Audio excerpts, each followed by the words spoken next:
Listo, muy buenas noches para todos, un saludo muy especial, clase de lenguaje no verbal, lenguaje del engaño, pero primero que todo hablamos de, pues, el lenguaje corporal en sí, las características propias del lenguaje no verbal, del lenguaje del rostro, de los brazos, de las manos, de las piernas, del tronco, del cuello, de las manos, para puntualizar ahí sí cómo es el lenguaje del engaño. Estamos hablando de un video que se va a subir a la plataforma de estudio, que es de Bill Clinton, interrogatorio que le hacen en 1990, sobre una posible relación amorosa que tuvo con Mónica Lewinsky. Entonces nos está diciendo nuestro compañero Nelson, ¿cierto? Sí, sí, señor. Listo, Nelson, puntualízanos lo que hayas podido analizar o observar de ese lenguaje no verbal de la manera más precisa. Que la persona no miraba como de frente a la cámara, sino trataba siempre como ocultarse sobre las preguntas que estaban haciendo y como, o sea, no claro, preciso, sino siempre como tratando de buscar como alguna excusa, ¿sí? Para no, o sea, no concretamente a lo que se dijo, sí, no, punto. Ok, Jefferson. Y después Alejo. Profe, pues él fruncía mucho el ceño. Fuera de eso, él, digamos, parpadea demasiado, un parpadeo constante, utilizaba muletillas. Aparte de eso, también los labios, también hubo una pregunta que los apretó, ¿cierto? Y digamos, en este caso, el más llamativo y más notorio fue el momento que decide tirar un poco hacia atrás, girar y tomar agua. Bien, gestos puntuales. ¿Qué más? La negativa Buenas constante. noches. Inquietud en cada una de las preguntas. Cuando frunce los labios, como dice el compañero. La última, cuando ya estaba metiéndose más en el tema, que decide tomar agua. Primero tragar saliva y tomar agua. Son señales de nerviosismo, de acelerar como la entrevista. En cuanto a las respuestas cortas que daba, profe. Bien, muy parco, ¿no? O sea, muy corto, muy básico en sus respuestas. Sí, señor. ¿Qué más? Respuestas muy cortas. Equivocarse en cada una de ellas. A llenar. ¿Me De copió? pronto el miedo a contestar para no equivocarse, podríamos decir. Perdón. Respuestas muy cortas por temor a equivocarse. Sí, señor. Por temor a equivocarse, ya que cada una de sus respuestas las daba con mucho nerviosismo, como usted lo acaba de decir. Ok. Sí, señor. ¿Qué más? F. Miguel, la negación constante a las respuestas, muy poca información la que brinda, el hermetismo que estaba manejando y precisamente la incomodidad que le generaba cada una de las preguntas que le hacían al respecto. Full. Muy bien. Profe, lo otro que vi que el investigador le preguntaba si iba a responder o seguía con su declaración inicial. La verdad, nunca las he hecho así. Nunca las he hecho así. No, eso es una manera política más bien de interrogar, más que una forma penal. Ah, sí, porque uno preguntar, no, entonces enseña su declaración inicial. No, uno lo deja que responda lo que él crea conveniente. Sí, es que al decirle se ciña su declaración inicial, están dando una puerta de salida, la verdad. Están dando la opción de... Claro, así lo vi yo, le está dando la opción de él callarse. La opción de decir sí me ciño. Y ya, pero pues queda como la falta para observar. Imagínense, si así nomás se pudo observar esa cantidad de lenguaje no verbal, imagínense ustedes donde le hubieran hecho hablar. No es solo preguntarle se ciña o no se ciña, si no le hubieran hecho hablar, hable. Entonces ahí sí había sido peor todavía, ¿no? Pero bueno, interesante. Muy interesante esos temas del engaño, porque miren, el cuerpo, y vamos a ver. De hecho, ya les explico que el cuerpo muestra constantemente la manifestación de las emociones. Lenguaje del engaño. Estamos diciendo algo con las palabras, estamos enfatizando algo, pero nuestro cuerpo manifiesta otra cosa. Estaba mirando hoy no voy a decir quién ni nada, pero estaba mirando hoy de un político del Senado del Congreso colombiano que se rasgaba las vestiduras, manoteaba, gritaba, vociferaba, un lenguaje paralingüístico, paraverbal fuerte, hablando de una moción de censura que le estaban haciendo al ministro, creo que era de Educación o de Salud, no me acuerdo, que cómo era posible, que eso era inconstitucional, que él no lo veía viable, mejor dicho. Y entonces salió otra congresista al rato, entonces sale esa famosa frase, 3 doritos después, ¿no? Pero vea, es que aquí está la firma suya pidiendo que lo llamemos a moción de censura. Entonces, ¿qué es? ¿Blanco o negro? Entonces, miren, y ustedes observan el lenguaje no verbal de esa persona y se nota, o sea, un lenguaje totalmente que denota demasiada fuerza, pero con la intención como más bien de convencer que realmente de interpretar o de hablar. Entonces, como forzando el convencimiento.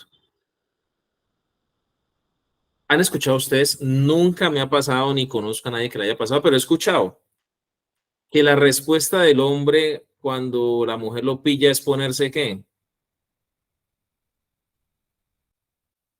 Enojarse, enojarse. Ah, sí, ahí tenemos. Como el compañero que ¿Has llegaba tarde a trabajar. Llega escuchado? bravo Wilber, cuando... alguien me ha escuchado, ¿sí o no? No, me han pillado muchas veces. No, mentiras, mentiras, claro, no escucha. Sí, yo también he escuchado nomás. Entonces, Profe, pues, es como el compañerito que llegaba bravo, llegaba tarde, llegaba bravo para que nadie le dijera nada. con cara de pistola, ¿no?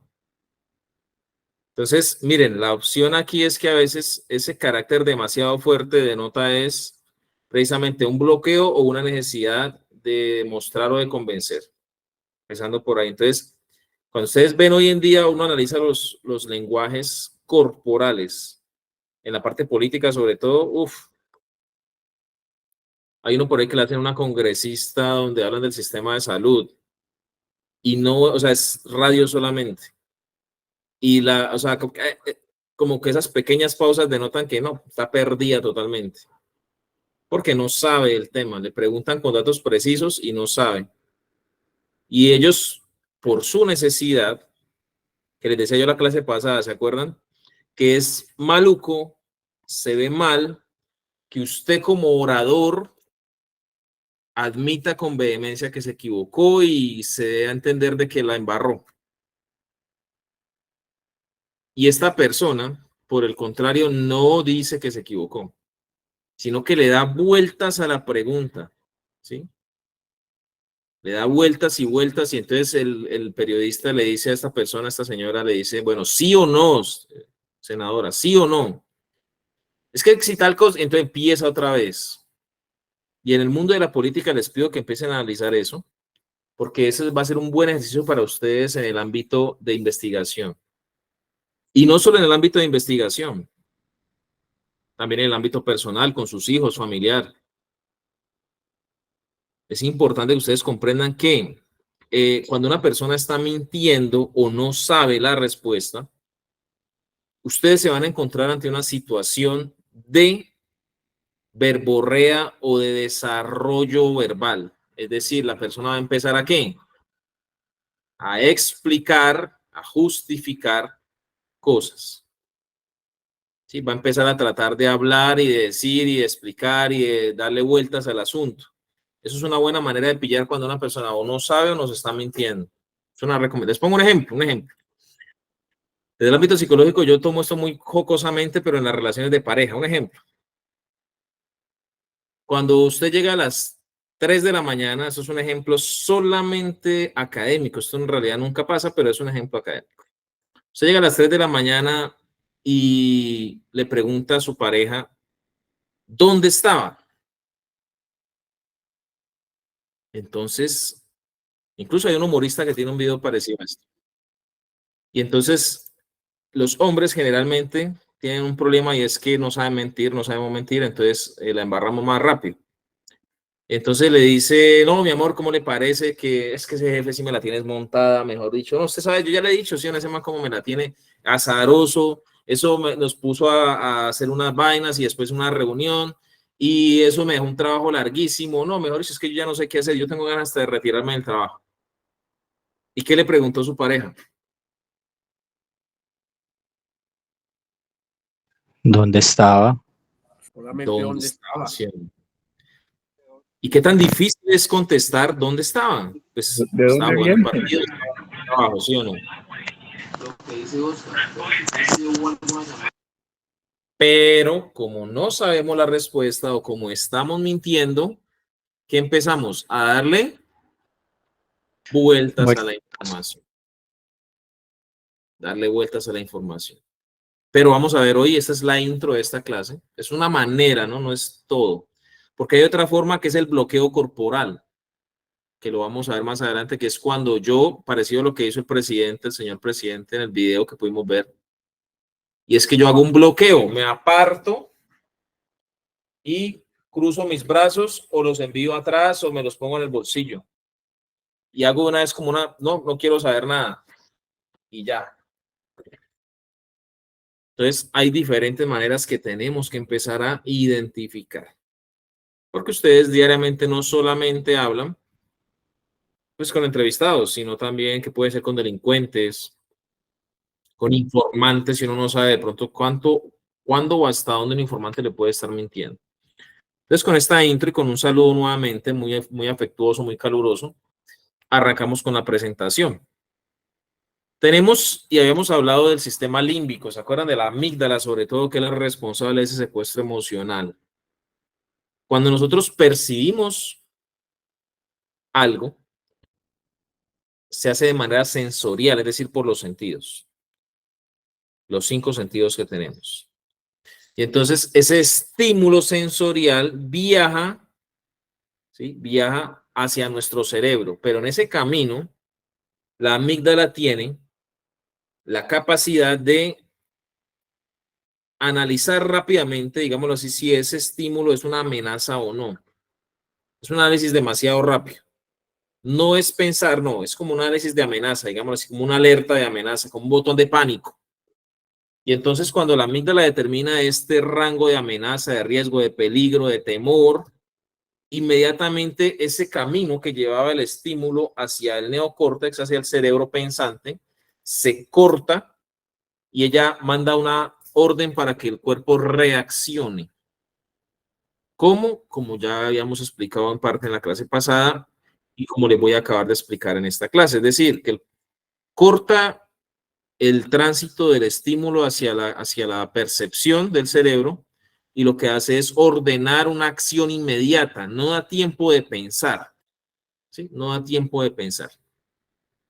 ¿Han visto ustedes esos videos? Incluso allá estaba mirando uno el Día del Padre, donde los niños o sea, están parados y como que se van a caer al agua o se les va a caer una torta incluso y el señor de front manda la mano. No sé si les ha pasado. Los agarra, no deja que se caigan, no deja que se golpeen, ¿sí? O sea, no piensa, sino que reacciona.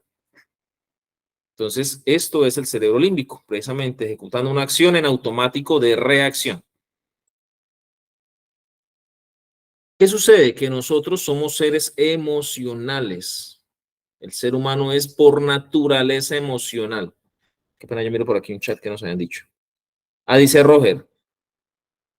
Dice Wilber primero, un parafraseo interminable y sin coherencia y sentido. Sí, como Cantinflas, ¿no? Empieza a hablar y nadie le entiende. Dice Roger, la mujer por naturaleza tiene más discernimiento que el hombre y quiere pensar. La mujer ha pensado 2 veces más que el hombre. Mira, Roger, que esto es algo bien histórico y hasta una historia bonita. Haciendo un paréntesis de precisamente la capacidad de discernir y de hablar y de mentir de hombres y de mujeres. Entonces resulta que en la época cuando el hombre empezó sus primeros pasos, pues, como a sociedad, estamos hablando de los Homo sapiens y por allá el hombre lo que vivía era de la casa, eran nómadas. Pero en un momento cuando empezaron a dominar el fuego, se empezaron a asentar, o sea, a establecer asentamientos, aldeas. En este momento empezó una división de cargas laborales. ¿En pro de qué? De la subsistencia. Ojo, no estoy hablando de hegemonías patriarcales ni nada de esas cosas, no. O sea, nada de lo que estamos hablando hoy en día, precisamente con la ruptura de la igualdad, desigualdad, lo del género, nada de eso, no. Estoy hablando de esa época. Entonces, en esa época el hombre salía, ¿qué? A cazar. Se hablan de más de 10.000 años, a cazar. Cuando usted sale a cazar en un grupo en una manada, digámoslo así, un grupo de hombres masculino, pues me he hecho sexo masculino en ese tiempo. ¿Usted podía ponerse a gritar, a hablar, a recochar, a reírse? ¿O qué tenía que hacer?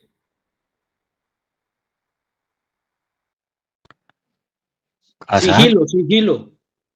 Mucho sigilo. Silencio, ¿sí o no? Callado.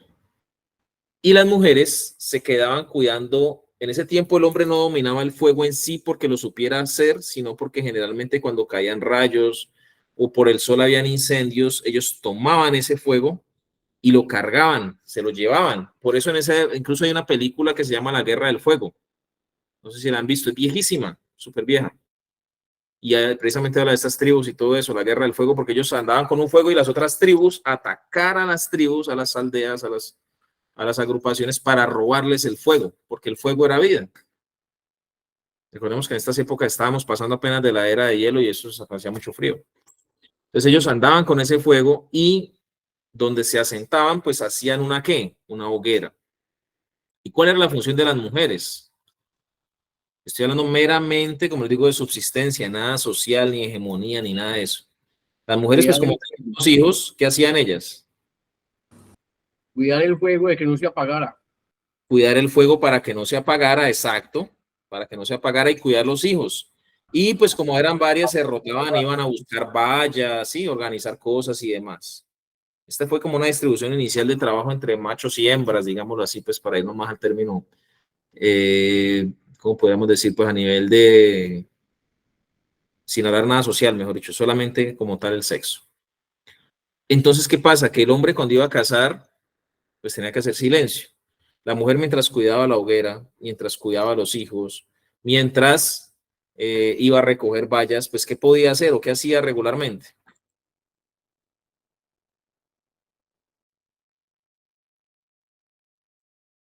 ¿Qué podían hacer? Pues hablar, ¿sí o no? Entonces dialogaban o sostenían conversaciones y pues por eso ya desarrollaron mucho más el lenguaje, más que los hombres. Por eso ya desarrollaron un lenguaje más avanzado en la detección de la parte corporal o no verbal. ¿Por qué? Porque con los hijos ellas aprendieron mucho precisamente de este tema. Y de ahí vienen dos cosas muy importantes. La primera, ¿por qué creen ustedes que se llama hogar? ¿De dónde viene la palabra hogar? Hoguera. De la hoguera. De ahí vienen que ¿quién es la reina del hogar? Pues de manera de refrán, ¿no? La mujer. La encargada de mantener el calor de hogar, dicen la reina o la dueña del hogar, precisamente tiene su razón, su talante histórico, no es solamente, digámoslo así, de cariño. Y fuera de eso, resulta que a nivel cerebral, el hombre, cuando hay una discusión de pareja sobre todo, tiene una capacidad máxima de discusión de 2.500 palabras más o menos. Y la mujer supera las 4.500 palabras en discusión. ¿Sí me hago entender? Porque tiene una capacidad argumentativa y de desarrollar palabras mucho mayor que el hombre. Desde el hombre hasta 2.500 más o menos, la mujer supera las 4.500. Y ahí, que cuando usted ya está, no sabe ni qué más decir, ellas apenas están calentando, apenas están empezando. Entonces, no se trata de, digámoslo, más que algo jocoso, podríamos decir, es algo real. Ellas tienen mucha más capacidad de desarrollo verbal, por eso son grandes psicólogas, son grandes trabajadoras sociales, aunque esto no delimita la actuación laboral, ¿no? Pero tienen esa capacidad, digámoslo así, más desarrollada por historia. Lógico, de aquí a los próximos 10.000 años, si seguimos como vamos, esa capacidad va a cambiar, porque el cerebro se va reestructurando, pero lo que tenemos hoy en día es una herencia genética de hace más de 10.000 años. De ahí viene esa herencia genética, más no quiere decir que el ser humano no pueda evolucionar y volver a cambiar eso puede pasar, claro, pero por el momento esa es la herencia genética que tenemos. De aquí viene que el ser humano, a raíz de ese asocio, ¿sí?, de esa comunidad que se fue generando, empezó a establecer lazos emocionales. Dice por acá Rafael, es con respeto, sí señor, excelente. Sobre todo el respeto, muchas gracias. Entonces, los lazos emocionales, eso es algo que algunos discuten, que no, que es que en realidad el amor no existe, que es un proceso bioquímico, que se liberan feromonas, que se liberan hormonas, que se liberan... Bueno, sí, puede ser, pero igual eso genera unos lazos, unas reacciones emocionales, es decir, lo que percibimos genera en nuestro cuerpo unas reacciones a nivel cerebral interno emocional, pero que hacen tránsito a nuestro cuerpo. Hacen tránsito a nuestro cuerpo. Cuando usted siente miedo, generalmente hay una reacción corporal ante esa emoción. Cuando usted siente rabia, hay una reacción corporal ante esa emoción. Cuando usted siente amor, hay una reacción corporal. Y así sucesivamente. Entonces, básicamente, una emoción es una fábrica, una máquina que está trabajando y pasó algo. Entonces genera un desequilibrio momentáneo. Por eso, cuando lo sientan a usted el polígrafo, ¿qué le miran? Precisamente eso. Los cambios corporales fisiológicos que generan las emociones que produce en usted, lo que le está pasando o lo que le están diciendo. Eso es el polígrafo. No sé si algunos lo han realizado. Perdón. Afirmativo. Entonces, a usted le colocan sensores en los dedos. ¿Dónde más? En el asiento, Le en el colocan brazo, una especie de cojín para que se siente y a ellos miden que el movimiento que En usted el tiene pecho también. en las piernas y en los glúteos. Sí, señor. ¿Qué tanto aprieta? Efectivamente. ¿Qué tanto estreñimiento va a sentir mañana después del polígrafo, cierto? Básicamente es eso. ¿Qué más? ¿Dónde le ponen? En el pecho, Miguel. En el pecho, sí, señor. ¿Dónde más? en el brazo, En el brazo, el tensiómetro, ¿cierto? ¿Qué más? En la cabeza. Esto para detectar los cambios fisiológicos que generan usted las reacciones emocionales. Entonces, usted siente la emoción y eso genera una reacción física o fisiológica. Entonces, eso es. Entonces, ¿qué pasa? Que esto lo motiva un estímulo mental. ¿Pero de dónde viene ese estímulo mental? De lo que percibimos del ambiente. De ahí viene el estrés, sobre todo en las mujeres. Las mujeres sufren mucho de estrés por una palabra. Preocupar. Preocuparse o preocupación. Bueno, hoy en día no sé tanto, pero las madres sufrían mucho de estrés por preocupación. Y entonces el dilema aquí es ¿cuál? Que la preocupación es ocuparse de algo antes de que pase. Esa es la preocupación. Antes de que pase algo, me ocupo de eso. Es decir, empiezo a pensar cosas que ni siquiera han pasado y que muy posiblemente no van a pasar. Su hijo salió a bailar en la moto o a hacer una vuelta y se encontró con amigos y la preocupación de la señora madre es que de pronto se vaya a accidentar y vaya a morir. Puede que él llegue bien, puede que no le pase nada, ni siquiera tomó un trago, pero la mamá se preocupó toda la noche por eso.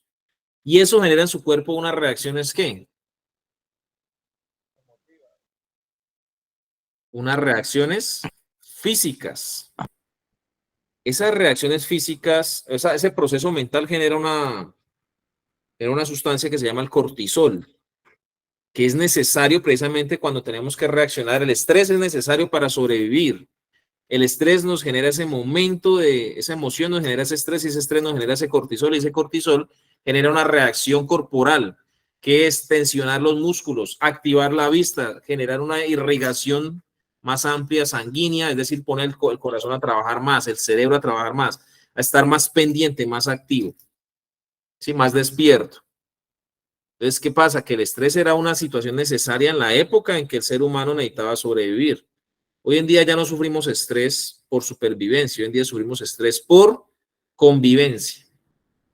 Usted imagina una persona que el cuerpo humano está desarrollado para sufrir un estrés de 5, 10 minutos, media hora ante una situación peligrosa, pero una persona que sufre estrés 24 horas. Imagínense eso, con el cuerpo trabajando a doble o triple ritmo. Pues claro, se enferma.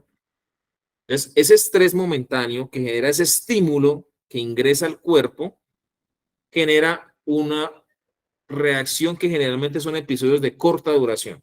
No son de larga duración, deben ser de corta duración. ¿Qué debemos observar nosotros? Ese estrés, ese episodio que genera ese estímulo, cómo se manifiesta, por dónde se manifiesta. Porque la gente trata de controlar el cuerpo, tratan de controlar las manos, tratan de controlar la cabeza, tensionan de pronto un poco, ¿sí? Pero por alguna parte se escapa la reacción fisiológica de la emoción. Y aquí viene una pregunta. Si la persona tiene una reacción corporal, ¿sí? Tiene una reacción corporal, ¿me está mintiendo? ¿Qué dicen No ustedes? necesariamente. ¿Me estará mintiendo? No necesariamente. Entonces, ¿qué significa eso? De una otra Profe, hay que manera que mirar la... todo, Hágale, Santiago. hay que mirar, gracias compañero, hay que mirar todo el comportamiento en conjunto. Eso. Entonces, no quiere decir que me está mintiendo, quiere decir que algo está pasando. Quiere decir que me comentaba un amigo que cuando compró su primer carro nuevo y lo fue a comprar al concesionario, le dio tembladera. Como cuando tiene frío, le dio como, sí, como cosa. Y él decía, bueno, ¿y pero por qué? O sea, ¿por qué me cogió como ese temblor? Y era pleno mediodía. Sí, o sea, iba a sacar el carro en pleno día, mejor dicho. ¿Y por qué le cogió ese temblor? ¿Por qué le cogió esa tembladera cuando empezó a hablar ya que sí, que pagamos el carro, que nos lo llevamos? ¿Por qué creen ustedes? ¿Estaba mintiendo? Estaba muy emocionado. Esa es la palabra clave, la emoción. Somos seres emocionales, unos más que otros.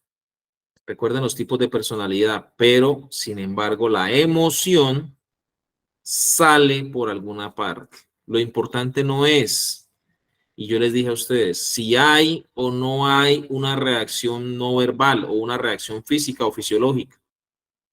Lo importante es que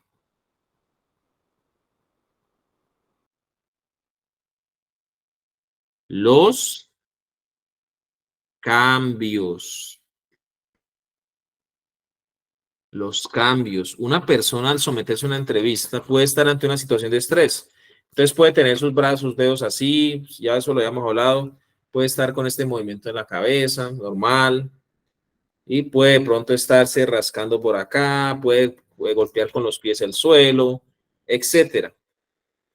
Y usted empieza ¿a qué? ¿Qué dijimos que toca hacer cuando el entrevistado ingresa? ¿Qué tenemos que hacer?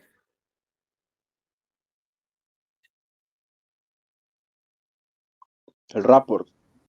Eso, el rapport. Bueno, esa es la simpatía, pero como dice nuestro compañero Luis, la calibración del lenguaje corporal. Recordemos que por sí misma la entrevista es una situación de estrés, por sí misma. Entonces la persona puede tener unas reacciones fisiológicas corporales base, se llama eso.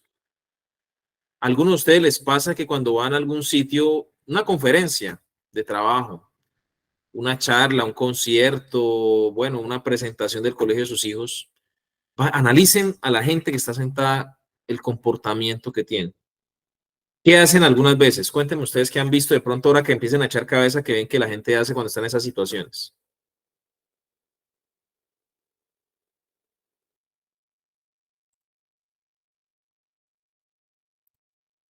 ¿Qué actividades realiza con su cuerpo? ¿Qué pueden ver ustedes que hacen?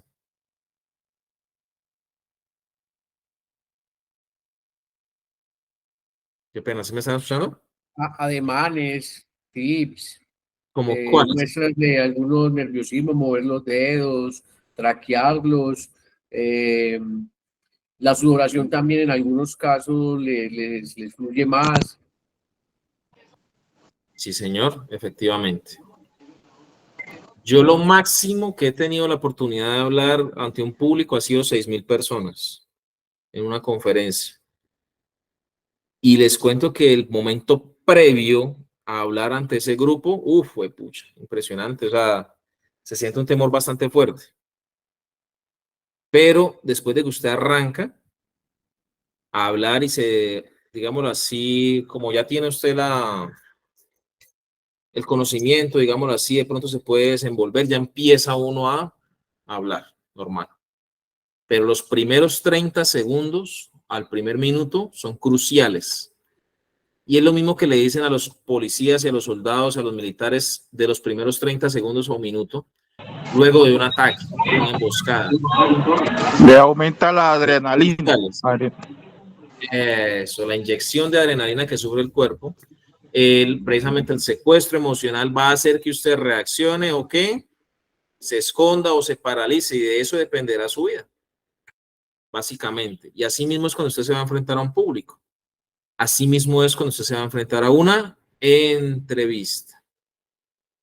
Asimismo, yo creo que los que están aquí se acuerdan de sus audiencias de juicio, ¿sí o no? Cuando han ido como testigos, como investigadores, como abogados. ¿Cómo es cuando arranca la audiencia? ¿Y cómo es después? Hay una situación de estrés, y eso es lo que vive el testigo cuando va a dar una entrevista. Pero este estrés se intensifica aún más cuando el testigo no es tan testigo y más bien se nos convierte en un ¿qué? Indiciado. En un indiciado. Eso, o sea, tiene algo que ver. Cuando la persona tiene algo que ver con el caso, usted puede notar un lenguaje corporal de estrés, pero más elevado de lo normal. ¿Por dónde? Ahí es donde usted tiene que mirar, porque todo el mundo no evoluciona su lenguaje corporal del engaño de la misma manera. Hay unos que lo manifiestan más por los ojos, por la boca, se muerden los labios, se rascan la nariz, los micropicores en las piernas, en los brazos, los microgestos en la cara, en la boca. Ya usted tiene que mirar cuál, porque de pronto algunos son muy expresivos en este tema, pero otros no. Más aún, si la persona es indiciada y el día antes de la entrevista, nosotros no sabemos que él es indiciado o tuvo que ver con los hechos, pero el día antes de la entrevista se toma o el mismo momento antes de la entrevista, perdón, se toma una bebida con valeriana, o más bien una bebida de agua, de valeriana con un poquito de agua, porque a veces le echan bastante. O se toma un medicamento que se llama Valium. ¿Qué va a pasar con sus reacciones corporales? Van a ser muy lentas porque le va a producir sueño. Eso, va a ralentizar las reacciones fisiológicas ante las situaciones que se le presentan. ¿Qué sucede? Que esto también es perceptible. ¿Por qué? Porque si es una persona totalmente inexpresiva, totalmente pasmada, pues usted también se va a dar cuenta. Y en el polígrafo también se dan cuenta, porque ellos hacen una calibración previa. ¿Sí ven? Lo mismo que se calibra en la entrevista de manera observativa, lo hacen en el polígrafo y le hacen a usted unas preguntas de ¿qué? De validación. Ajá. Entonces le dicen a usted, va a contestar que sí, solo para calibrar. ¿Usted es Superman? Sí. ¿Y qué va a pasar con el aparato? Pues va a marcar, ¿sí o no? Va a marcar que no, que tuvo una reacción física o fisiológica. Y después ellos se van a dar cuenta, bueno, ¿y por qué no marca? ¿Por qué le hago las preguntas de calibración y no marca? Porque usted habla con el testigo, lo saluda, tal, y es muy pasivo, muy constante, muy permanente en su comportamiento y no manifiesta nada. Entonces ahí es donde usted se va a dar cuenta que pasó algo. Y ahí es donde usted ya tiene que empezar a mirar a ver qué puede hacer adicional o con qué otras fuentes puede confrontar, etcétera, etcétera, etcétera. Entonces, ¿qué pasa con estas situaciones emocionales cuando, bueno, no cortamos la emoción con ese tipo de medicamentos y cosas? Pues que ellas estallan de alguna manera. Se estallan. Estos son de corta duración. Luego de esa corta duración viene el equilibrio. ¿Sí? Viene el equilibrio. ¿Han notado ustedes que cuando una persona contesta, resuelve o dice la verdad, por ejemplo, cuando está, digámoslo, se confesó y al final de la confesión hace esto? ¿Sí lo han visto? ¿Qué sucedió ahí? Muestra una pequeña liberación de la carga. Se le fue el peso de la culpa. Eso, liberó, descansó. Esto es un ejemplo demasiado, ¿no? Demasiado visible de lo que es ese restablecimiento emocional. Y de ahí para allá, ¿cómo va a ser? Fluido, ya no va a estar tan tensionado, ya no va a estar como tan cargado, tan, sí, verbal, no verbal o corporalmente tan inquieto. Y ya usted va a ver un cambio total. Tal vez, estoy siendo exagerado, pero es como la manera más visible de poder ilustrarles esto.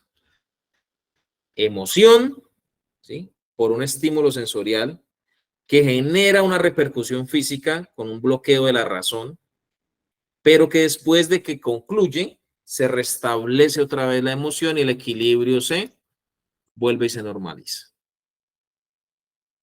Me tomé bastante tiempo en explicarles esto para que ustedes comprendan el proceso de lo que voy a explicarles a continuación. ¿Alguna pregunta hasta ahí?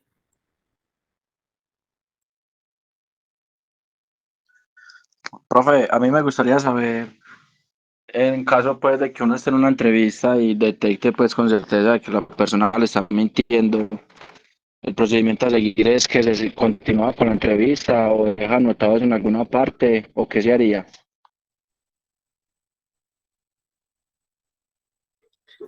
Yo te estoy tomando la entrevista y tú te rascas la nariz. Entonces, ¿yo qué hago como entrevistador?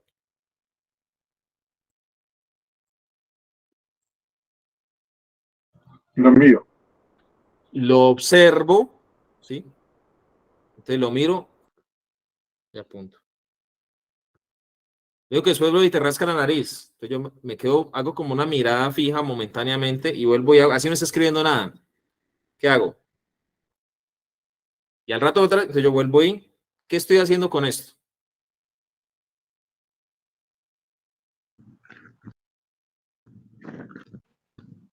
¿Me está acorralando? Está calibrando como tal y está notando todos los cambios que se ven en la perspectiva cuando se está hablando o cuando está respondiendo algo se siente incómodo.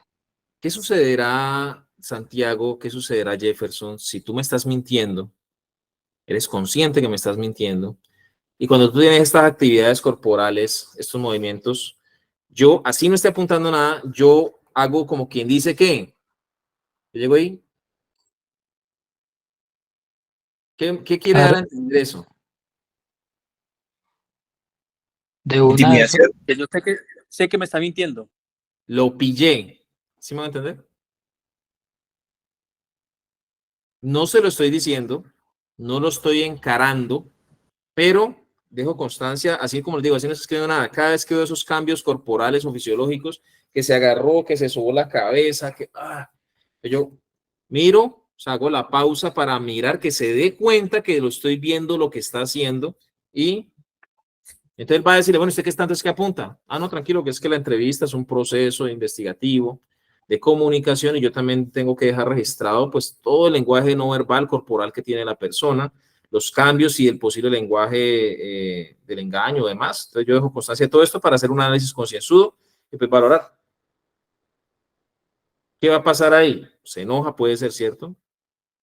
O sea, ¿usted cree que le estoy mintiendo? No, no, no. Simplemente yo dejo constancia aquí de los cambios en su lenguaje corporal. ¿Qué va a pasar a partir de ahí?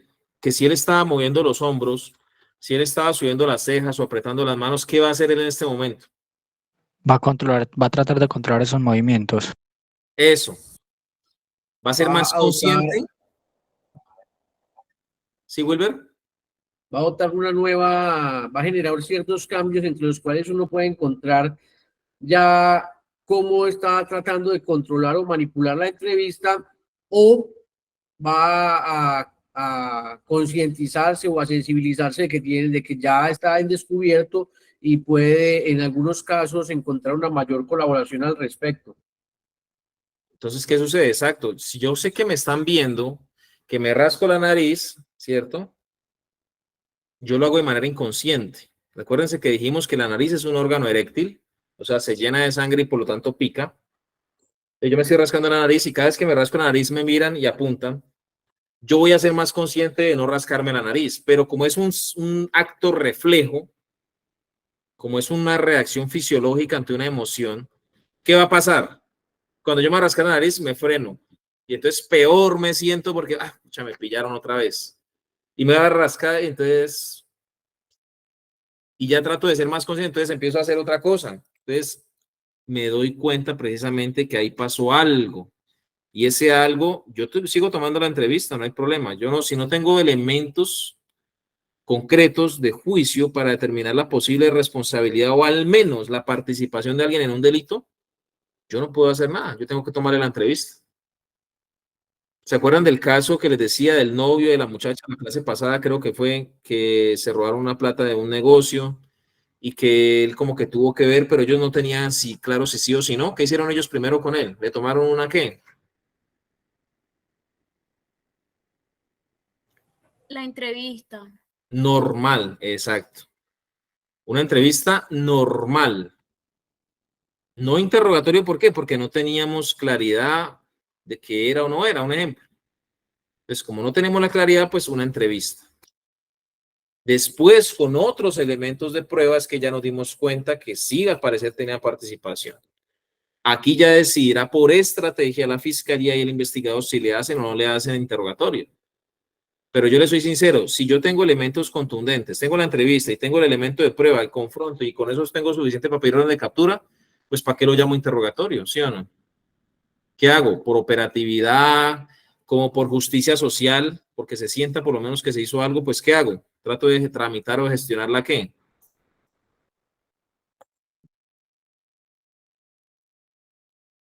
La orden La Oscar Carlos.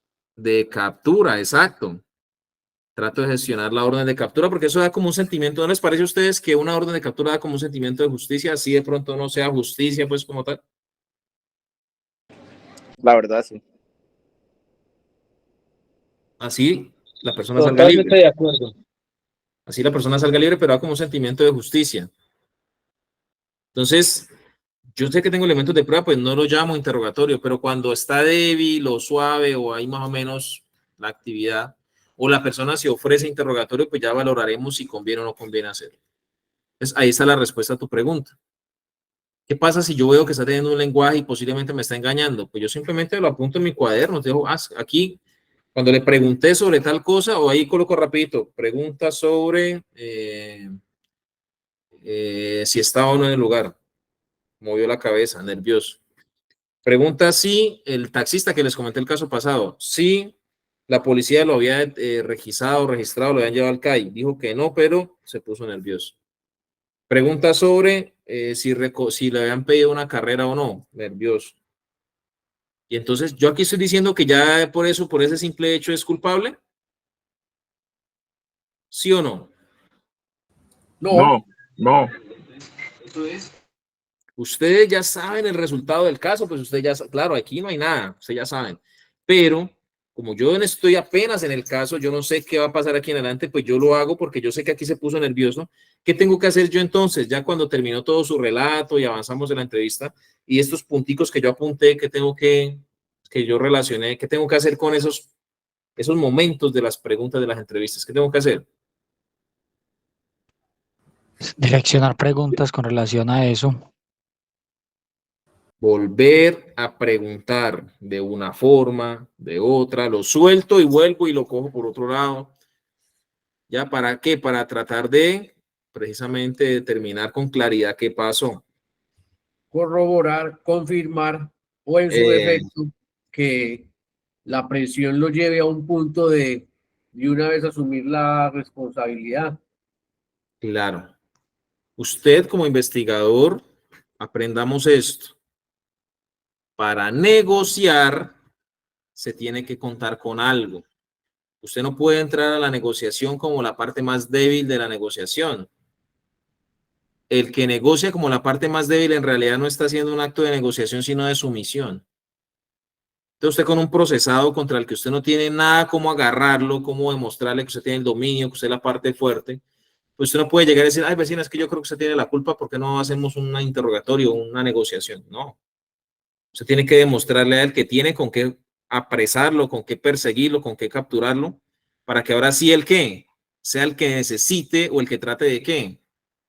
Negociar. Negociar. Sí, es lo que nosotros llamamos encerrarlo con elementos de juicio, Es, que ya no le quede más que otra que dejarse maniobrar de quien está negociando. Eso es una estrategia muy importante y eso siempre se ha hecho en muchos acorralarlo, casos. ¿cierto? Sí, señor. Acorralarlo, presionarlo muy amablemente, claro.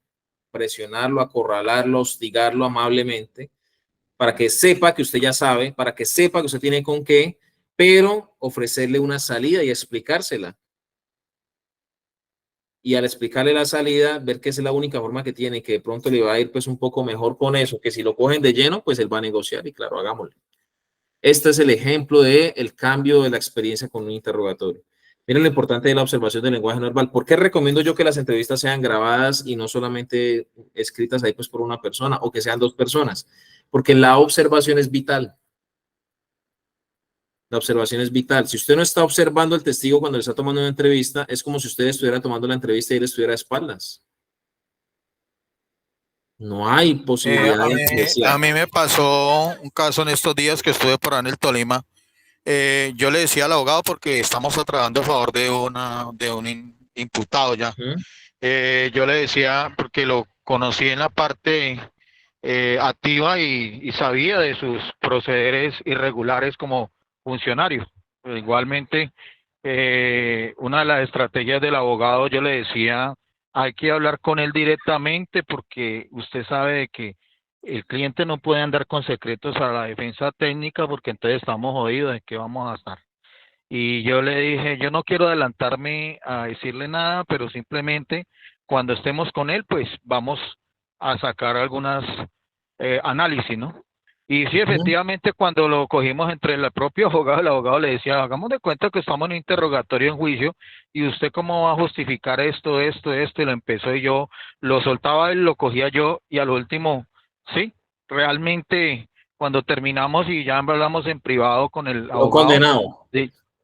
le dije, sí, realmente sí vio, es que él nos quiere tapar con el sol con un dedo, habiendo cierto de que realmente sí tiene correlación y cierto grado de participación ahí. Lo que quiere es demostrar, y fuera de eso se sintió peor porque estaba en la casa de su propia familia, donde regularmente ellos creen ser los más honestos y transparentes en los valores que le han enseñado sus padres, y peor cuando yo le hacemos esa pequeña abordaje, entrevista. Cuando lleguemos al interrogatorio, Diego, un punto muy importante que acabas de tocar y que es importante en la negociación con los indiciados en interrogatorios es la familia, es la fe, es el buen nombre de la persona, es una opción de un nuevo reinicio, por ejemplo. Hay que mirar con qué se negocia, todo el mundo no negocia por lo mismo. Y de pronto él terminó quebrantándose porque estaba con la familia, pero de pronto no hubiera estado la familia ahí, pudiera haber sido otra la situación, por ejemplo, ¿no? Entonces, de pronto le da importancia al componente familiar y eso fue lo que lo quebró finalmente. Ahora, aquí hay abogados, varios compañeros que son abogados que litigan. Hay una frase muy famosa entre los abogados. Dígame la verdad que yo digo todas las mentiras por usted. Que de las mentiras me encargo yo. Sí, señor. Dígame la verdad que de las mentiras me encargo yo. Un cliente que a usted no le dice la verdad, yo no lo obligo.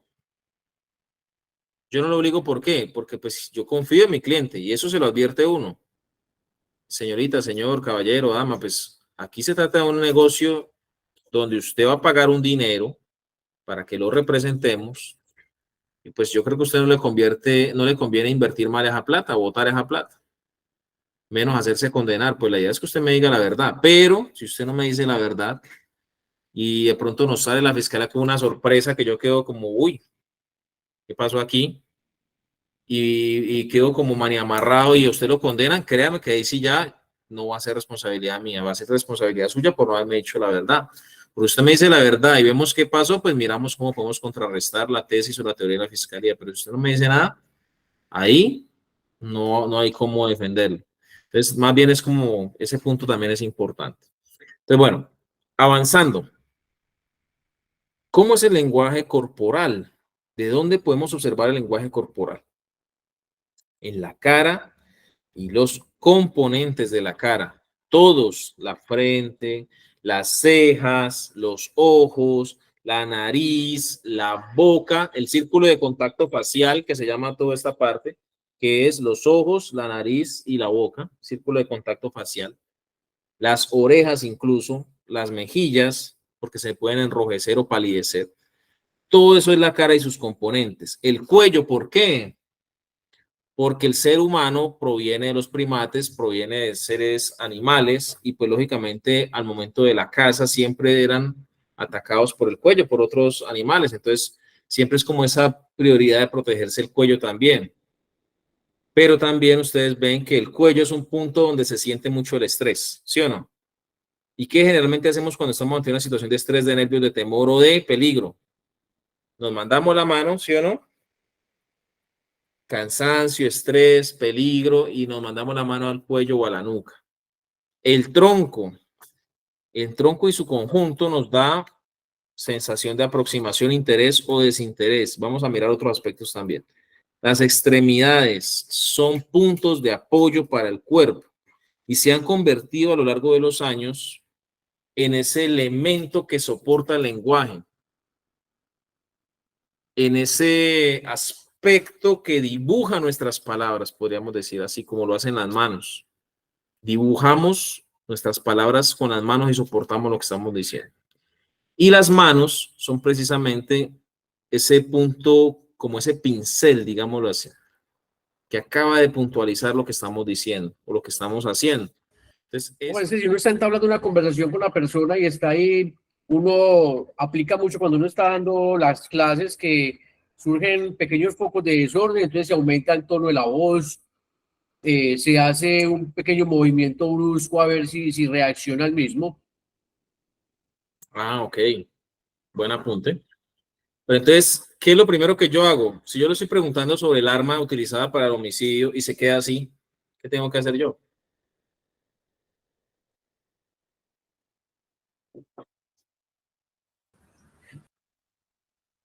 ¿Qué tengo que hacer? Lo primero es que Dejar el registro del comportamiento y bueno, y tratar después, de reorientarlo o volverle a dirigir la palabra para que volverle a formular la pregunta a ver si vuelve y toma como control o vuelve en sí mismo. muy bien, Joana. En este caso pueden ser por dos situaciones. Puede ser que esté tratando de olvidar algún evento traumático, lo cual le permitiría estar en ese estado, como he dicho, o la otra es de pronto la persona no simplemente está apática a dar algún tipo de información. Pero digamos en el momento que está así como espabilado, como dijo el compañero, digamos que podríamos tratar de tranquilizarlo o traerlo al momento ofreciéndole, como habíamos hablado, el espacio seguro en cuanto a una alimentación, algo de tomar, agua aromática, alguna situación similar que permita que la persona salga de ese estado y por medio del dulce o por medio de algo así permita como que otro tipo de hormonas le generen una oxitocina y lo relajen un poco. Voy a trasladarlos a un para que comprendamos algo que necesito que entendamos bien de este punto. Usted está de viaje, trabaja por fuera de su casa. No lo digo por Joana ni por, o sea, lo digo en general. Sintonicemos en este ejemplo. Usted está de viaje, trabaja por fuera de su casa y su pareja sabe que usted llega dentro de 15 días. Pero, por cosas del destino, usted se le facilitó un dinero, se le facilitó un permiso y usted pudo viajar ese día, cuando todavía le faltaban 15 días para llegar. Usted llega y su pareja de pronto, bueno, están empezando, no tienen mucho dinero y viven en una pieza, un ejemplo. Entonces usted llega y usted tiene llaves de la pieza. Y cuando usted va a ingresar, mete la llave, ¿sí? Mete la llave, abre, pero la puerta está con pestillo, con pasador, por dentro.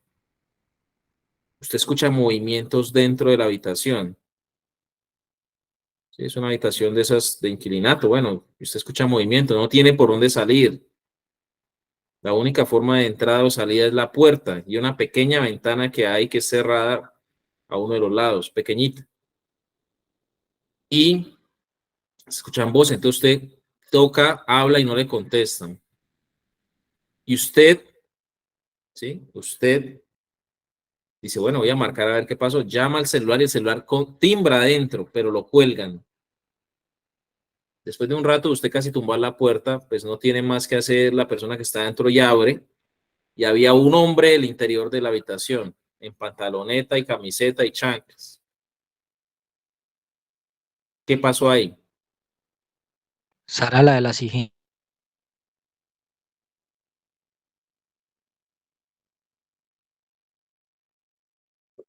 Arranque. ¿Qué entenderíamos por esta situación? De que estaba en una intimidad.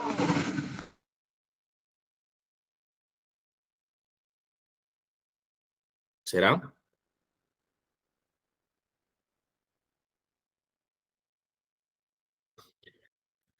Esto me lo contó un muchacho. Resulta que él era amigo de la señora, de la señorita, pues amigos, nada de nada. Y en ese momento, pues estaban conversando cuando tocaron la puerta y no supieron qué hacer, se asustaron, me decía él, y pues a raíz de eso generó un problema muy grave. Y lo que él me decía, y lo peor es que no tenía nada con ella. Que por lo menos hubiera hecho, pues sí, pues tuve la culpa. ¿Puede pasar o no puede pasar? Sí, claro, es como Santo Tomás, da no ver, no creer. Toca siempre estar cerciorado de lo que se está viendo, de lo que está pasando, los hechos, no siempre lo que se ve, lo que parece es. Eso. Ahora, usted está tomando la entrevista y la persona toma esta actitud y entonces empezamos a mirar y decir, no, es que puede ser por esto, puede ser por esto, de pronto es que hizo esto, de pronto tiene que ver con esto. ¿Qué les había dicho yo en un principio? Dejar registro, porque eso nos quiere decir que está mintiendo, ¿sí o no? Si reaccionó de X o Y manera, nos quiere decir que está mintiendo. ¿Sí o no?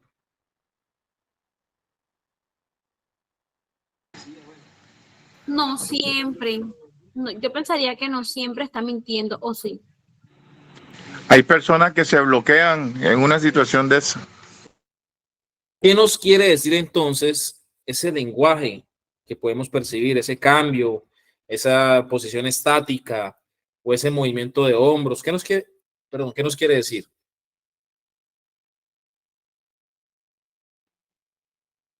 Que está estresado.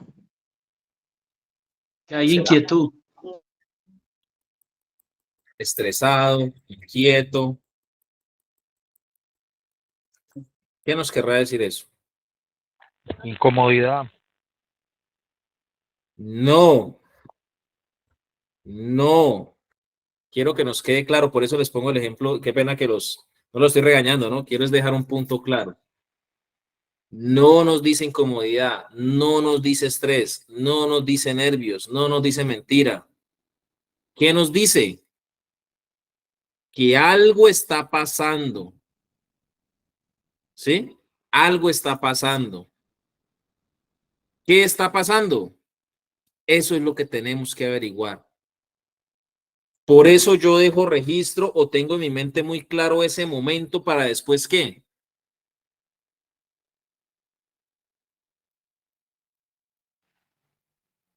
Traerlo a Profundizar. colación nuevamente y volver a indagar.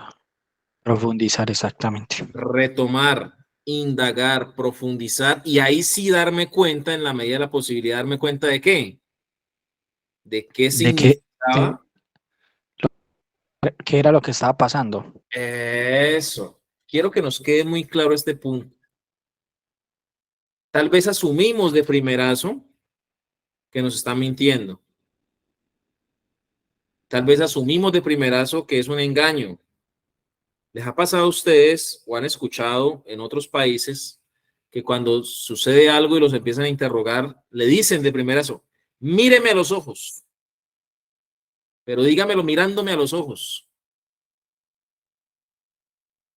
Y a veces es difícil, así no haya hecho nada malo, mirar directamente a los ojos y no tener otra reacción, porque ya eso está en un momento preciso de mucha presión. ¿Y qué sucede normalmente cuando le dicen así y usted mira a los ojos? Se siente intimidado, profesor. ¿Y qué le puede dar? Empieza a mirar los ojos y ¿qué le da normalmente por hacer? O se ríe o sonríe, pues, o voltea a mirar para otro lado. Entonces, eso inmediatamente la persona lo asume como ¿qué? Como si fuera mentira. Eso. Y a veces no es así. Entonces, el entrevistador no puede caer en esas suposiciones. Dijimos que un 60% por ahí o más de la mitad de la entrevista obedece a las ¿qué? A las verificaciones. Más que lo que me dicen es si yo establezco o no que es verdad lo que me dicen. No sé si me hago entender. Sí, señor, claro que sí. Más que lo que me cuenta el entrevistado es cómo yo determino si eso era o no era. ¿Se acuerdan que hablamos del artículo 221 que permite esa protección a las fuentes humanas? Entonces los abogados a veces presionan por esa parte porque dicen, no, pero ¿cómo es posible? Entonces aquí un testigo sin rostro, pues. Entonces no es un testigo sin rostro, una información de fuente humana que tiene unas protecciones legales, pero lo importante de esto no es la información que nos dio, es lo que se hizo con la información que nos dio. Y así le decía yo a los compañeros que colocaran los informes. Lo importante es que usted como investigador fue al sitio, la ubicación existe, el inmueble existe, hablamos en el caso de allanamiento, el inmueble existe, las características físicas de las personas que habitan el inmueble coinciden con las suministradas por el informante. En labores de vecindario que usted obtuvo en el sector, la gente, la comunidad coincide en la información que le dio a usted el informante, coinciden en sus versiones con las informaciones que le dio la fuente. En el CAI, usted fue a preguntar en el sector, dan una información de pronto no precisa, pero sí algo de lo que le manifestó la gente, la Junta de Acción Comunal. Bueno, ya usted determine. Fue, digamos que es un sitio donde se cometen hurtos y guardan cosas robadas. Entonces usted fue a la fiscalía y efectivamente por esa zona se cometen muchos hurtos con esta modalidad similar a la que les dio la fuente. ¿Será entonces que tiene peso o no tiene peso esta información? Claro que sí, porque se hizo una verificación. Pero nosotros aquí estamos peleando por, bueno, eso se puso hasta tutela, tribunal y demás, que a los Alberto está con ese tema muy metido en la vaina porque la verdad fue una arbitrariedad. Una fuente que les da un dato, donde en una casa de un sector, supuestamente una banda de sicarios que hacen parte de un GDO, o sea, grupo de delincuencia organizado, de esos ya con renombre, pues, que la fuente dice que ha visto cuando manipulan las armas, que llegan a tardes horas de la noche y manipulan las armas afuera en la calle. Da la ubicación, da etcétera, y los policías judiciales, ¿qué hacen? Van al sitio, porque dicen que van al sitio. Hay unas fotos que aporta la fuente, supuestamente, de los tipos dentro de la casa y eso, pero nunca aporta fotos de las armas, supuestamente, que vio, pues, que están manipulando. Solamente las personas adentro de la casa y afuera de la casa y un carro. Entonces, cuando se hace la audiencia de legalización de captura, nos dimos cuenta, bueno, mientras que Carlos Alberto hacía la audiencia, yo me puse a mirar el informe y a sacar los errores y miramos la foto de la fachada del inmueble. Y ellos dicen que se trasladaron hasta el sitio y verificaron y dejaron registro fotográfico. Y cuando me meto a Google Maps y doy vista de Street View y ubico la casa PRON y miro la foto del informe, ¿qué creen ustedes? Que no coincidía. La misma casa, la misma foto. Resulta que las fotos de Google Maps tienen unos periodos de actualización. Para el momento, miren, esto basamos la teoría en la audiencia. Para el momento en que, o sea, la casa estaba arrendada en este momento, pero antes de eso, pues no estaba arrendada y había un letrero de se arrenda. La foto de Google Maps es de cuando estaba el letrero de se arrenda. Y lo más chistoso es que ellos la recortaron, pero no del todo, y se alcanza a ver una puntica de las palabras que salen de Google Maps en las esquinas. Entonces, pues, ¿será que sí verificaron la información? ¿Será que sí hay una fuente humana? ¿Será que sí entrevistaron a una fuente que les dio unos datos y que corroboraron esos datos? Porque dicen que manejaban armas de fuego y en ninguna imagen, en ninguna verificación de ninguno de los vecinos, ni nada de lo que ya les había manifestado, hay datos de que hayan verificado eso. Entonces, miren lo interesante de la entrevista, de la información. Yo digo que más del 50% de lo que se tiene en cuenta en una entrevista no es lo que nos dicen, sino lo que hacemos con lo que nos dicen, lo que verificamos de lo que nos dicen. Yo creo que con esto damos un punto claro. ¿Sí, Wilber? No se corroboró adecuadamente la información. Lo chistoso es que dentro de la casa sí había un posible delito, posible, pero no concordaba con la información que manifestaron. No tenía nada que ver con ese grupo sicarial ni esa estructura criminal, nada, absolutamente nada. Era otra cosa totalmente diferente. Pero bueno, eso ya es otro cuento. Entonces miren la importancia de la entrevista. Si una persona me manifiesta un lenguaje, toma una postura, asume una reacción corporal o verbal o de su comportamiento, ¿yo qué tengo que hacer? Otra vez volvió a la pregunta. ¿Qué tengo que hacer? Ah, es que me está mintiendo. No es que está nervioso porque la embarró. No, es que como que tiene algo que ver. No, es que tiene estrés porque, no sé, le pasó algo. No, es que está traumado porque estaba cerca de los disparos. ¿Sí? ¿O qué tengo que hacer? Verificar y mirar qué es lo que está pasando y qué es lo que le está generando la incomodidad como tal. Eso, no asumir que una postura, porque hay muchos programas, Lie to Me, se los pueden ver todos, excelente, yo me estoy viendo varios, y es excelente porque man describe el lenguaje corporal, claro, muy bueno, pero yo no puedo confiarme 100% en eso, yo tengo que tratar de verificar sí o no, y lo vamos a ver en el lenguaje oculésico. ¿Qué es el lenguaje oculésico? El lenguaje de los ojos. Puede que sí, puede que no, puede que si yo miro acá, puede que si yo miro acá, esté mintiendo o no, pero hay universidades que dicen que eso no tiene nada que ver en realidad con la verdad o la mentira, como hay otros que sí lo soportan. Entonces, ¿yo qué tengo que hacer? Apuntar, dejar, ¿sí? Como ese espacio o tenerlo en cuenta para después profundizar sobre eso. Y ahí vuelvo y miro, y de otras maneras, de otras formas, con otras preguntas. Cuando lleguemos a la fase de la narración y a la fase del seguimiento, les voy a explicar unas técnicas precisamente de cómo recuperar la memoria en el caso de testigos que de pronto no se acuerdan muy bien de las cosas o tratar de reconstruir bien el recuerdo, técnicas, y también de cómo darle la vuelta, que hay una frase que dice, hay muchas maneras de pelar un banano, es darle la vuelta a lo que se está analizando que está como raro para poder llegar al trasfondo de la verdad de las cosas. Listo. Vuelvo entonces a la presentación. ¿Alguna pregunta está ahí? No, señor. Entonces empezamos con la cara. La cara da mucho que decir, ¿sí o no? Miren aquí este respetadísimo presidente. No lo digo por tensiones políticas, sino como lo dije con Biden, pues por su cargo, por su función. ¿Tiene o no tiene bastante lenguaje corporal? Bastante expresivo. Bastante expresivo, sí, señor.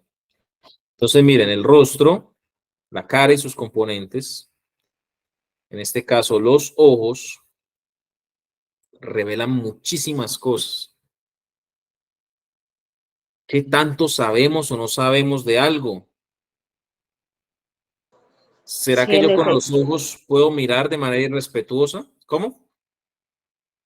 Qué pena interrumpir. Es que quería comentarle que en ese caso también hay que tener en cuenta que él es comediante y dentro de su gesticulación y su experiencia sabe disimular muy bien lo que quiere que la gente crea o sienta. Tiene No siempre va habilidades a ser. histriónicas, ¿cierto? O sea, como de actuación. Señor, exactamente. Sí, efectivamente, y tiene un discurso muy fuerte, ¿no? Que raya como en la, ¿cómo pudiéramos decir? O sea, que es hasta jocoso a veces y excesivo en algunos casos para muchas personas, casi irrespetuoso para algunas personas, ¿no? Es demasiado tajante. Y en esta situación de pronto hay que analizar ese lenguaje a ver qué pasa. Si es o no buen presidente, pues yo no lo observo desde esa perspectiva, yo lo observo desde el lenguaje corporal. Como le decía el señor Bukele, que tengo amigos en El Salvador y están felices, no lo digo desde un tinte político, sino desde el tinte de seguridad. Porque antes, cuando yo fui allá las 2 oportunidades que fui, pues hombre, no me podía ni salir de cierto X sector porque ya todo estaba controlado, todo estaba controlado. Era un dominio total y atacaban a los policías, mataban por mujeres que se enollaban con policías, bueno, etcétera, etcétera. Y sí, el señor ha hecho un trabajo de seguridad, no sé lo demás, pero la gente está muy tranquila y muy contenta. Pero en el discurso de él, cuando ustedes ven que él habla, sube un poco el mentón y eso lo vamos a ver en los gestos corporales. Y eso puede dar a entender que está o muy seguro de sí mismo o de pronto tiene un pequeño índice de superioridad, pudiéramos decir así. Generalmente estas posiciones, estos cargos dan ese índice de superioridad. ¿Por qué? Porque pues lo elevan a usted a una posición superior que las demás personas y de pronto desde esa perspectiva se puede sentir. O porque siente de pronto que tiene un logro ganado, entonces ya eleva un poco. Pero eso es lo que tenemos que analizar. Bueno, y ese gesto, entonces averigüemos a ver de qué es. No puedo darlo con certeza de por qué es el gesto, pero sí sé que puede ser una reacción por algo que siente o percibe, entonces profundicemos a ver en qué pasa o por qué sucede ese gesto. Dice Roger, imponente, bueno, puede ser. Como digo, no sabemos si es por petulancia, porque es imponente, porque se siente superior o porque al contrario siente, porque eso también pasa. Cuando usted siente un logro, ¿usted qué hace? Usted levanta la cabeza, usted gana una medalla, por ejemplo, levanta la cabeza y los brazos y eleva el mentón. Bueno, no sabemos, entonces hay que averiguar. Recuerden, no asumamos, averigüemos. ¿Listo? Entonces, el lenguaje oculésico o lenguaje de los ojos. Entonces, hay unas miradas determinadas para procesar información y de pronto ustedes han visto los videos míos y han visto las clases, yo mismo me observo y yo digo, uy, aquí en este momento está pasando esto. Y entonces aprendo a identificar, entonces aprender a identificar a las personas cuando están precisamente procesando información. ¿Cómo son las miradas típicas del procesamiento de información? Las que tenemos ahí en la imagen. Esto es lo que nos preguntaba Joan la clase pasada. Bueno, y es qué tan cierto es eso de que si mira hacia la derecha, que si mira a la izquierda, que si mira arriba, que si mira al medio, que si mira abajo. Pues básicamente lo que se dice no es 100%, pues no es científico 100%, pero sí es algo más procesual, algo más, digámoslo así, algo que se viene trabajando desde hace muchos años, incluso en los manuales viejos, es el lenguaje oculésico y es el lenguaje de los ojos. Que si yo muevo mi vista hacia arriba, a la izquierda, son imágenes. Bueno, hacia arriba, mejor dicho. Al medio, sonidos, y abajo, algo más como de diálogo interno de percepción propia o de reflexión. Entonces, arriba, al medio y abajo. Si es a la izquierda, es creando. Si es a la derecha, perdón, si es a la izquierda, es recordando. Si es a la derecha, es creando. Esto es lo que nos dice esta situación. Entonces, ¿qué hacen? Estos días nos traen una entrevista de una entrevista forense de una niña ya mayorcita. Y entonces el compañero me mencionó, pero es que con la entrevista condenan al que sea, porque es muy claro, o sea, muy puntual en las cosas. Demasiado, diría. Y entonces nos pusimos a hacer el experimento y yo le decía, pero mire cómo mueve los ojos. Siempre es arriba a la derecha. Siempre es arriba a la derecha.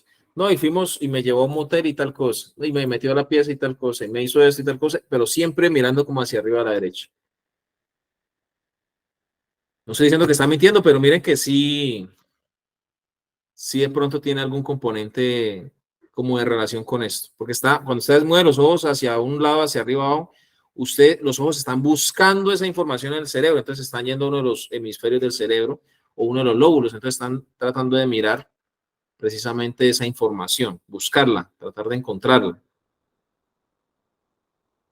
Los ojos hacia arriba, imágenes, al medio, sonidos, y abajo, percepciones o sentimientos o reflexiones. Izquierda recordando, izquierda de la persona, ¿no? No suya. Derecha creando. O sea que si es, voy a hacer un ejercicio muy rápido. Digamos, Joana, que el testigo está mirando arriba a la derecha cuando le hiciste una pregunta. ¿Qué pudieras tú asumir? Que está creando algún tipo de imagen o relacionando algo que vio en algún momento para tratar de vincularlo al diálogo. Con ese solo movimiento ocular es suficiente para decir que está creando. O sea, crear es mentir, ¿no?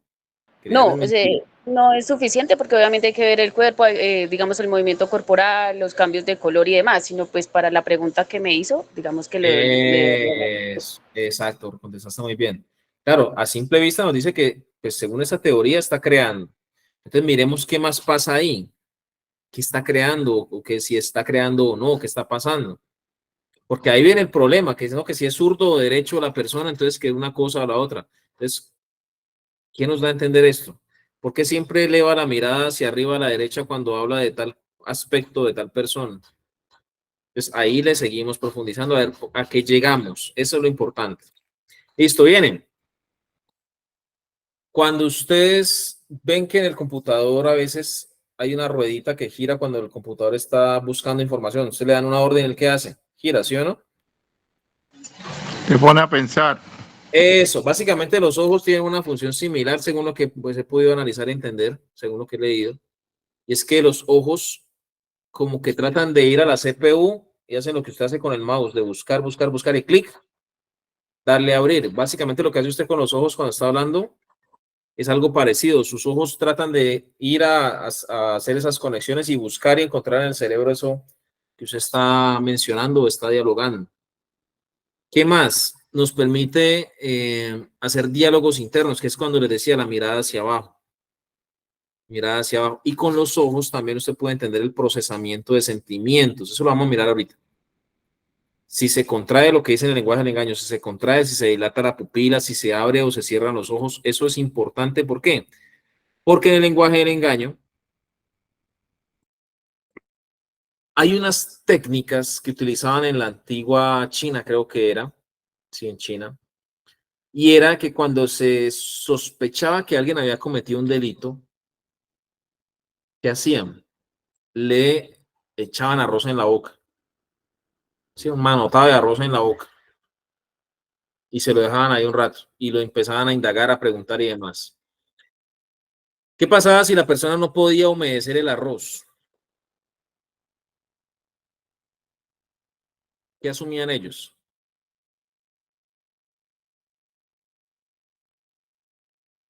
Que estaba mintiendo. Bueno, ¿y eso qué tiene que ver? ¿Se acuerdan que dijimos que cuando usted está ante una situación de peligro, de estrés, ¿qué hace su cuerpo? ¿Qué hace su amígdala? Trata de reaccionar. Hace una reacción inmediata y para poder que usted sude y refresque su cuerpo, por ejemplo, o para poder que usted corra o para poder que su sangre vaya a tal parte, retrae o sustrae otras funciones que no son tan necesarias en el momento, como cuáles: la salivación y la Sudoración. la parte lagrimal. Entonces, ¿por qué le pican los ojos a la gente cuando está mintiendo supuestamente? Porque no está humedeciendo bien los ojos. ¿Cuáles son los que humedecen los ojos? Los párpados. Exacto, el sistema endocrino de las glándulas, en este caso lagrimales o lacrimales. Entonces, como esa función cesa porque hay otra prioridad que es cuál, la supervivencia, como hay necesidad de supervivencia, este tipo de funciones no son tan necesarias, entonces cesan un poco. Eso es la teoría, ¿no? Entonces, ¿qué sucede? Que los lagrimales se cesan su trabajo, se secan los ojos un poco más, la saliva deja de producirse en la misma cantidad y de ahí viene que usted necesite tomar agua o trague y sienta la garganta, ¿cómo? ¿Cómo dicen? Tenía la garganta seca. Seca que sopa. Eso, como una polvera, dicen, ¿no?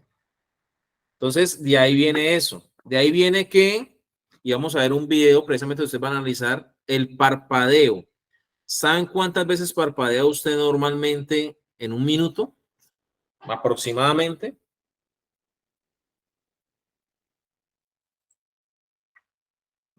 Unas 10 veces. Unas 10 veces parpadea usted normalmente en un minuto. ¿Qué sucede si hablamos entonces de que al mentir se suspende un poco estas funciones y no se está humedeciendo bien los ojos? Entonces, ¿qué va a pasar cuando usted está mintiendo con los párpados? Generar más movimiento para tratar de generar lágrimas. Para También he notado que hay humedecer, ¿cierto? personas que se inventan el bostezo, se nota cuando es fingido, intentan bostezar o Para generar humedecer. como cuando uno tiene pereza, sí, para hacer que se hidraten los ojos. Para hidratar, exacto. Entonces, pues si no puedo aumentar bien los ojos, pues me pican, me refriego los ojos. Es un aspecto que dicen que proviene el engaño. Cuando está entrevistando a la persona y se refriega mucho los ojos, es porque pues también está tratando de humedecerlos. Le pican porque no están húmedos, no están hidratados. Parpadea mucho.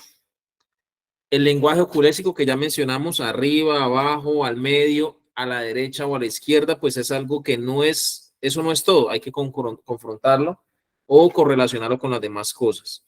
Viene agrandar los ojos para enfatizar en algo. Subir las cejas y agrandar los ojos. La dilatación de la pupila. ¿Han visto ustedes los muñequitos cuando se sienten o se ponen felices o cuando se comen un dulce o cuando algo, cómo se les dilatan los ojos? Esto también tiene esa explicación científica. Cuando algo nos gusta, dilatamos las pupilas para verlo mejor. ¿Sí? Porque nos llama la atención. Cuando usted dilata las pupilas porque necesita tener una mayor percepción de lo que está viendo. Entonces, nos gustó, dilatamos. Pero si no nos gusta, contraemos la pupila. Eso se llaman los reflejos pupilométricos, que se ven en los cadáveres. Por ejemplo, el reflejo pupilométrico es a la luz, pero en este caso ya no es por el reflejo pupilométrico por la luz, ya es una situación corporal. Si usted ve que la iluminación es constante y la persona está dilatando las pupilas, ¿qué quiere decir eso? Que posiblemente está cómodo, a gusto, feliz con lo que está viendo o lo que le están diciendo. Pero si por el contrario le tenemos una iluminación más o menos normal y la persona se le contraen mucho las pupilas, quiere decir que está sintiéndose amenazado o que está de pronto ante alguna situación que no le gustó. Miren los ejemplos. No sé si, pues, la situación es que cuando las pestañas son tan grandes, están tan maquilladas, pues se nota más el movimiento del parpadeo y por lo tanto, imagina esa cantidad de parpadeos que tuvo. Cuando una persona está mintiendo puede tener hasta 30, 40, 50 parpadeos por minuto. Casi que por segundo un parpadeo, casi. Pero hay una situación que yo no sabía. Hay personas que sufren de una enfermedad de los ojos que se llama pterigio. No sé si lo han visto.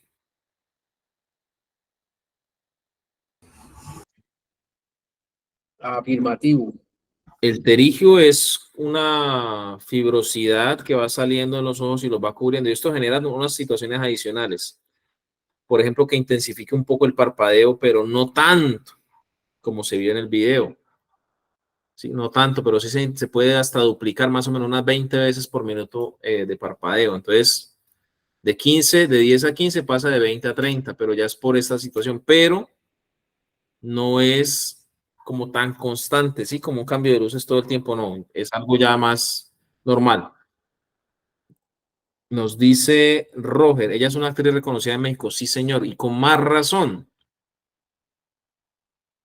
Siendo una actriz, pues debería tener mucho mayor control de su cuerpo, de sus gestos, de su lenguaje corporal, al igual que el presidente Clinton. Si hay personas programadas, estudiadas y preparadas para manejar su lenguaje no verbal, son este tipo de personas. Ahora, si a este tipo de personas que son dioses del Olimpo del lenguaje no verbal, les sucede esto cuando los están indagando y apretando, pues como decimos coloquialmente, por algo que pasó, que hicieron. ¿Qué podemos esperar nosotros de los simples mortales, de nosotros? ¿Cómo será nuestro lenguaje corporal ante una situación de estas? Interesante, ¿no? Wilber. Jefe Miguel, de pronto para hacer una acotación ahí en medio del video, para mitigar un poco los parpadeos constantes que tenía a través de su alocución. Hay otra situación y es que antepone un elemento, como es el caso del escrito o el folleto, para generar de cierta manera una distracción, que eso también hay que tenerlo en cuenta al momento de cuando estas personas tienen accesibilidad a ese tipo de objetos. El famoso polo a tierra. ¿Se acuerdan que dijimos en el lenguaje del dominio que hay que eliminar qué?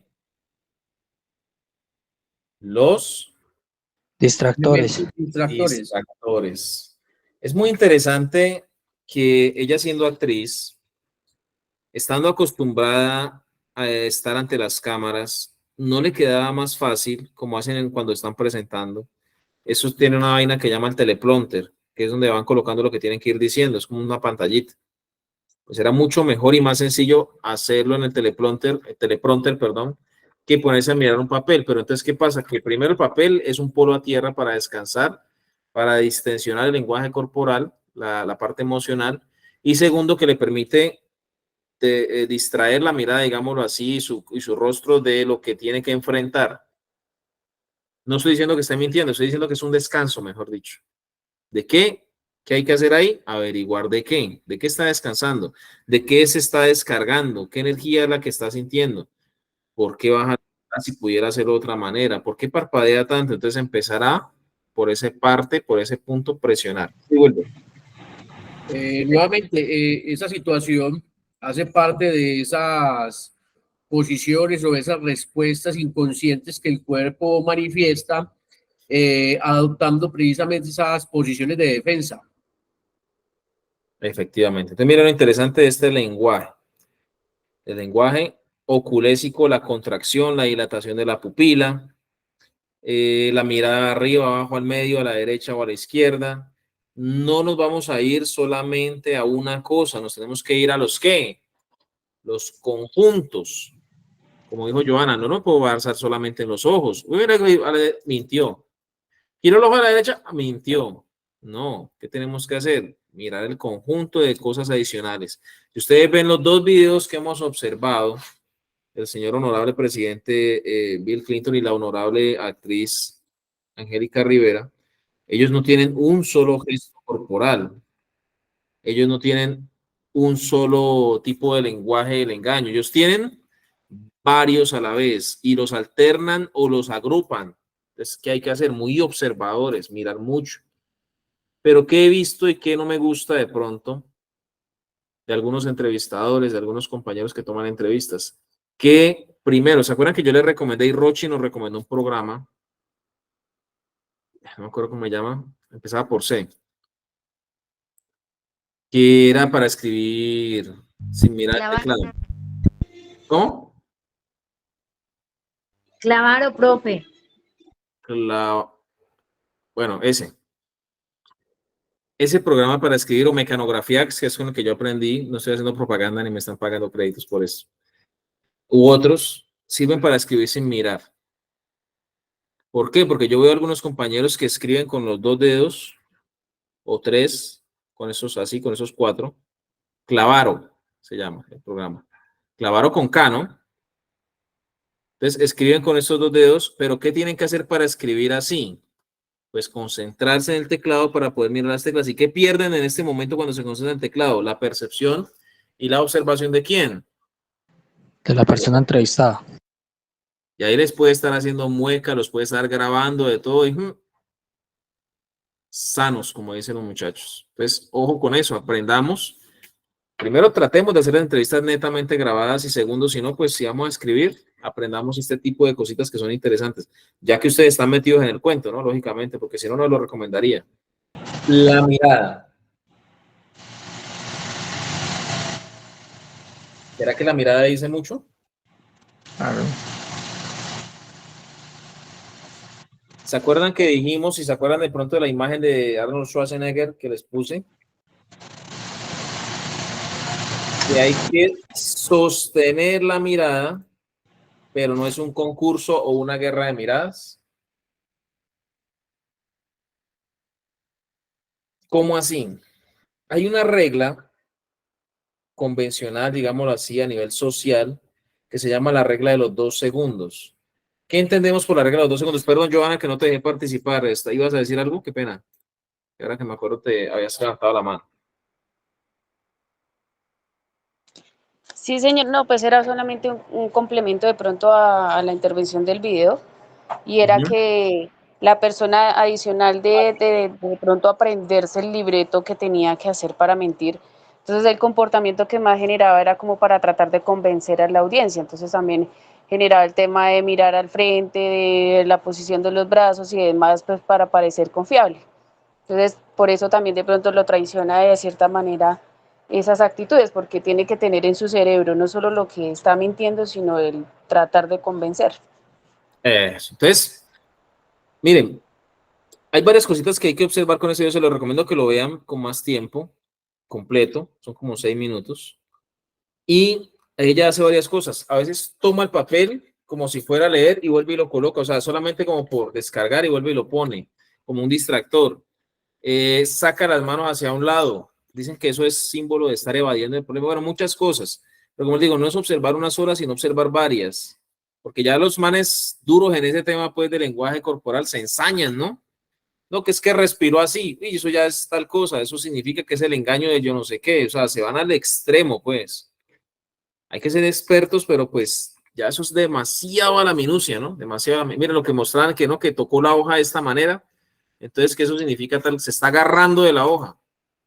O sea, a mí la verdad, que me considero más o menos observador en ese tema, eso no me significó nada. La forma en que agarró la hoja, que se está agarrando de la hoja como manera de salvarse, digámoslo así, no me significó eso. Bueno, no sé ustedes.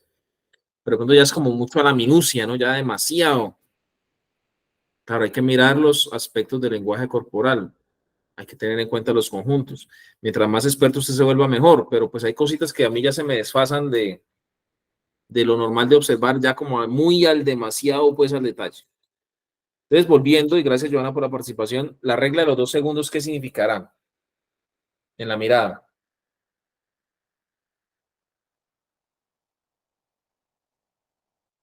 ¿Qué creemos? Regla de los 2 segundos.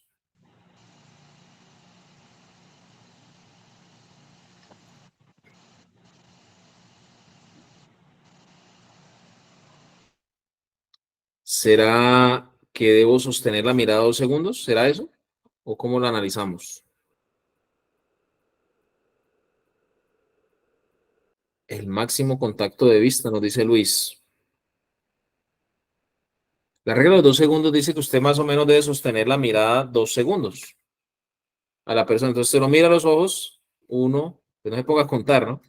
1, 2 y ya. Menos puede significar evasión y más puede significar enfrentamiento. Es 2 segundos.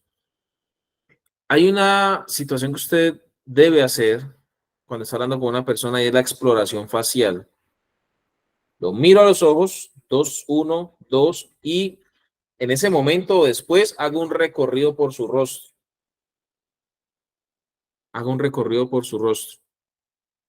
¿Para qué? Para que se comprenda el reconocimiento facial. Y 3, en ese mismo punto, dicen que las personas que les gusta flirtar o coquetear o que son personas, pues en ese término les gusta como este juego, ¿no? Del coqueteo, suelen mirar mucho a un ojo, al otro ojo y a la boca. El triángulo, ¿sí? Una mirada en triángulo. Ojo derecho, ojo izquierdo, la boca. Ojo izquierdo, ojo derecho, la hoja y ojo así. Ojo, ojo, boca, ojo, ojo, boca, ojo, ojo, boca. Bueno, todo el tiempo, ¿no? Que parece que están bailándole los ojos, pero es una manera, digamos así, de coquetear y ser atractivo al mirar para otra persona. Ahí les tiré un dato, me están debiendo ponchera por eso. Los que quieren ahí, ¿cómo se llama eso? Cotizar, le decimos en Cali, no sé cómo le llaman en en otras tierras. Entonces, la mirada de los cotizones, de los enamoradizos, de los que les gusta enamorar. De los conquistadores. Los conquistadores, eso, conquistar. Esa vaina, esa es la palabra. De la mirada de los conquistadores normalmente es esa. Ojo, ojo, boca. Boca, ojo, ojo y así, el triángulo. Como digo, ahí me den una, pero tranquilos que es gratis, no se preocupen. Entonces, establece jerarquías. La forma de mirar establece jerarquías. Si no, dígame cómo los mira su mamá cuando están haciendo algo malo. ¿Será que su mamá tiene que decirles algo o solo con la mirada?